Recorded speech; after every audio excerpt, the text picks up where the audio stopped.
So, no, I wouldn't say I have a passion for HR. Welcome back to Human Resources for the People. It's a human capital revolution.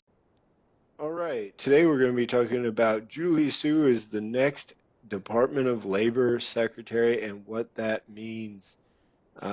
It's a really interesting thing. So Marty Walsh left, as I covered in my last video. Marty Walsh was the Department of Labor Secretary. He's actually the first cabinet level position to leave under the Biden administration.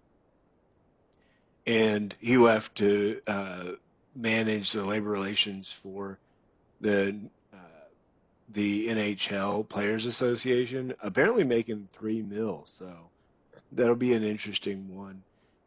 So Biden nominated her. She was the undersecretary in the administration.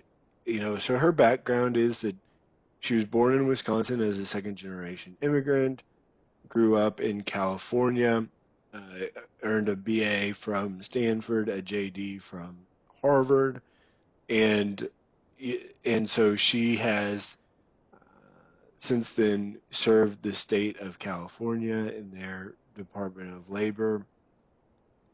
Um, Biden says it's his honor to nominate Julie Su to be our country's next Secretary of Labor.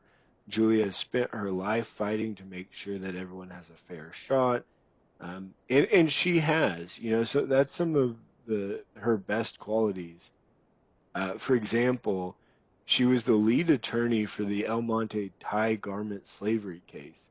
In this, it was a civil case brought by the El Monte garment workers, and she held that manufacturers were responsible for wage theft, as well as the operators who actually kept the garment workers kept captive, which was great. That put the onus on the operators slash leads and supervisors in order to eliminate and reduce wage theft. So I love that about her.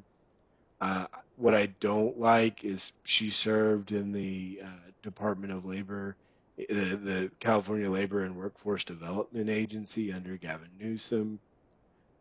It's been an absolute nightmare with respect to them. So, for example, the Assembly Bill 5, which was written by the House in or the Congress in California, but was an absolute nightmare with respect to workers and independent contractors.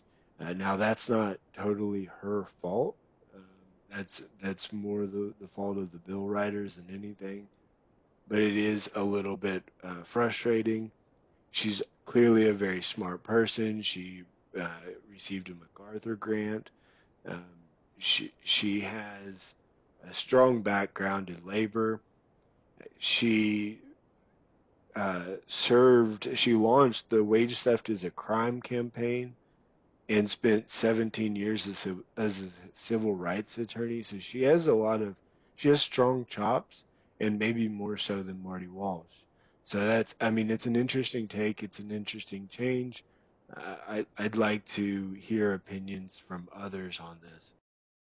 What do you think about today's video? Please comment down below, like, share, and subscribe. It really helps out.